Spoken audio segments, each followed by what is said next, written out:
What's going on, everybody? Welcome back. Today we're going to be talking about Chapter 1 of the Moria Raid and getting yourself ready for it. We've got an official dev diary talking about Chapter 1 and what to expect with that. We're going to talk about what's going on in this chapter, some teams that you may be wanting to keep an eye on for building up for that first chapter. We're going to break that all down in today's video, so if you guys do enjoy this video, found it helpful or informative, make sure to hit that like button, subscribe to the channel. Let's dive right into it.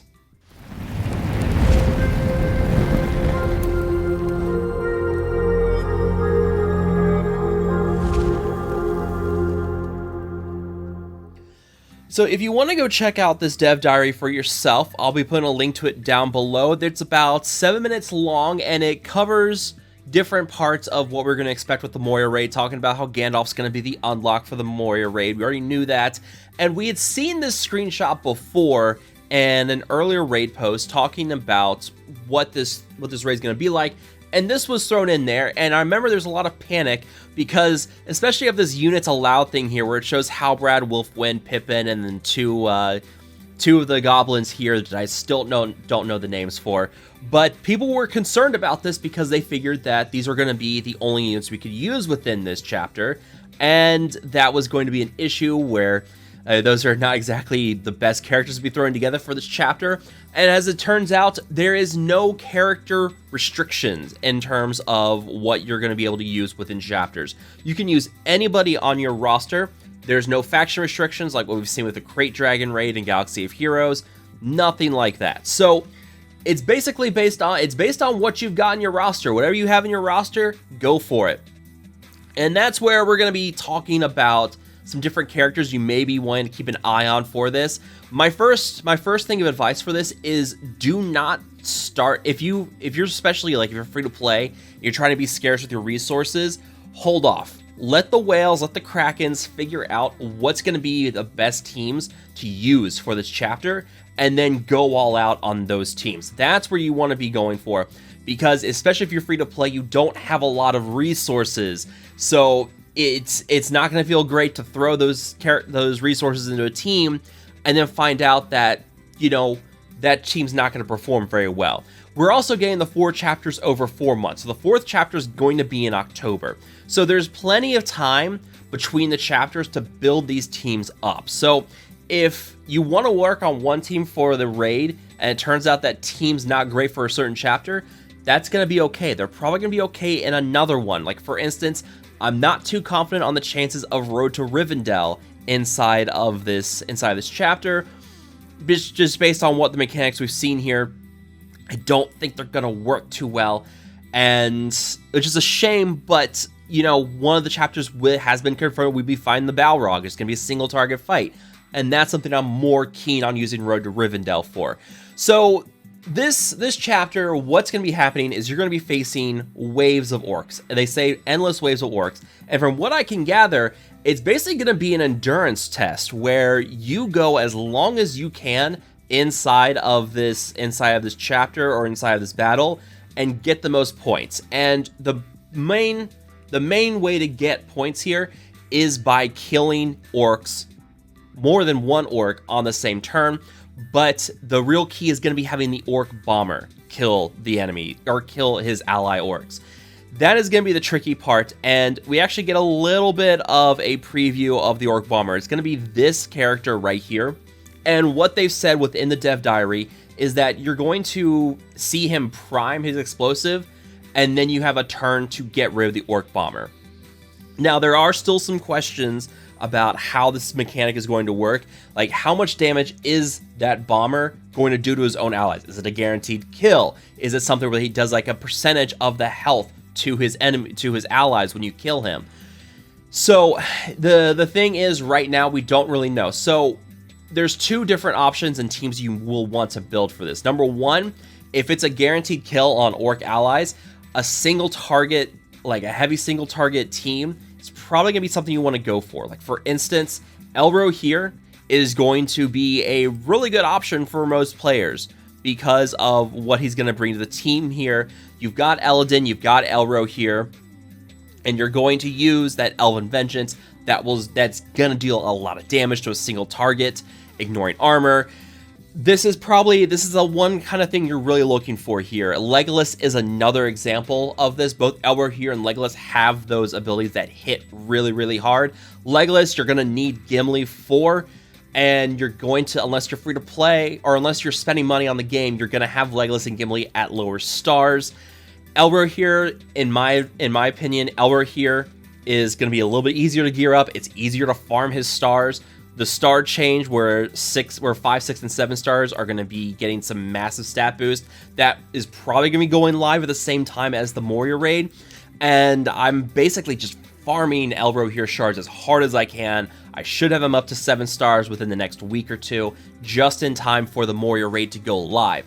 So single target kind of fights like that, single target abilities or characters could be very useful there, but if it's only going to deal a percentage of the health that you're going to see on the character, that's where you're going to want to start bringing in some AoE characters. And I've talked about it before in my other video talking about raid teams to build up. Both your troll characters have some really strong AoE potential. Gaz has 2 different AoE abilities here, and he's also an easy farm within the guild. Gruhur the Brute is going to be a pay to play character for your whales and your krakens. He's, in my opinion, he's still the better troll, and that's reflected in the fact that he's harder to get. But he's got this 2-turn Earth Shaker that deals expose, and if this bomb ability from the Orc Bomber is only going to be dealing a percentage of the health to those Orc enemies, it's going to be one of those things you're going to need a strong AoE team, and that's where Gruhur the Brute or Gaz Ironhide is going to be 2 characters you're going to really want to build up and have ready for that. Keep in mind, again, I'm saying if you're free to play, don't go crazy investing on these characters yet because we don't know what the mechanics are. Let's see what the mechanics are, and I was really hoping we could get an idea of what that bomber was going to do, but we won't likely know until the raid goes live. I'm also seeing some people talking about Mordor and how if you need an AoE heavy team, Mordor's pretty good for that. You know, Shagrat and Gaz. That Shagrat lead is garbage. We were hoping to see it get fixed. All they did was pretty much change the text to match what Shagrat was currently doing. So the Shagrat lead is just really not good. Yeah, this is one that's disappointing to see. I was really hoping they were going to fix it instead of just trying to change the text. Unfortunately, that's not what we're going to get, but Shagrat, Rakhma, and Gaz Ironhide all have some strong AoE capabilities here. Uzan is going to be your Taskmaster that kind of speeds the team up and heals them, and then Grimlers is going to help kind of give some support to the team, or actually, he's more of an attacker, but he's going to kind of help round out that team. But one other character that I did mention before that especially if you're looking for using trolls, is going to be Naraz. Naraz can summon another Troll Stonebreaker character in with his second special here, and this character has a lot of AoE within his kit. Bit of a longer cooldown, or actually both 3-turn cooldowns, so you're going to get these quite often. You also get a stun on his first special here. So you're going to get some nice AoE capabilities with Naraz on your team too. So, you know, there's kind of some options there, some AoE options, some single target options. The one team I mentioned earlier I'm not too keen on for this is going to be Road to Rivendell, for the simple reason of what they've talked about with this is that over time the orcs are gonna build up in rage and they're gonna start dealing more damage, and I think that's gonna be the downfall of a Road to Rivendell team.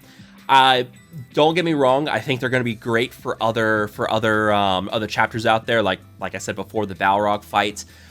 But if we're gonna be having to keep all of these characters alive, all these orcs alive, so that the orc bomber kills them off, that means your team is going to be taking a lot of damage, and that's where you want some good sustain on your team too. And that's where a team like, say, Isengard or your Rivendell elves, if you have Lord Elrond, the elves are probably hands down going to be the best team for the raid overall. They've said that. I don't have any reason to think differently. Elves are just going to dominate, but if you don't have Elrond, well, then that team kind of falls down the tier a little bit, the tier rankings a little bit. But yeah, this is one where you're also going to want a lot of sustain, so you want to keep an eye on your healers. Pippin could be a good option with this. He is a guild farm, so he's easy to get stars on, and his old maggot mushroom, when fully upgraded, is going to have a 4-turn cooldown. He's blazing fast. He's able to cleanse Banes from your team, but he's also going to give you might on your team as well. So Pippin is probably going to be a good option. If you're running Rohan, I know that's where Eldred really shines. You can't necessarily go wrong if you run a full team here. Wolfwin also has some good single target capabilities, so this may be an option as well with Wolfwin. If you're running this full Rohan team, Wolfwin is probably going to shine if you need to nuke down that Orc Bomber pretty quickly. So that's what you kind of want to go for. We're waiting to see whether it's going to be a fight where you're going to need a lot of AoE, which is not going to surprise me, or if it's going to be a matter of just nuking down the Orc Bomber in time. So again, the one thing I stress is that if you are not spending on this game, just kind of wait. Let's see what spenders are going to figure out, like myself, other people in my guild. We're gonna be testing the crap out of this raid in that first few days, and we're gonna do our best to get guides out as quickly as possible, so you guys know what teams to be building up. I would not be surprised to see healers become a necessary part of this fight too, because you need to keep your team just kind of get sustained on your team and keep them going for as long as possible. So we'll see how things go. And how things go with this first chapter. Let me know what your all's plans are for this first chapter. What are you guys planning to do? What teams have you guys been building up? Let me know down below. Again, if you guys have enjoyed this video, make sure to hit that like button, subscribe to the channel. Thank you guys so much for watching. I will see you guys next time.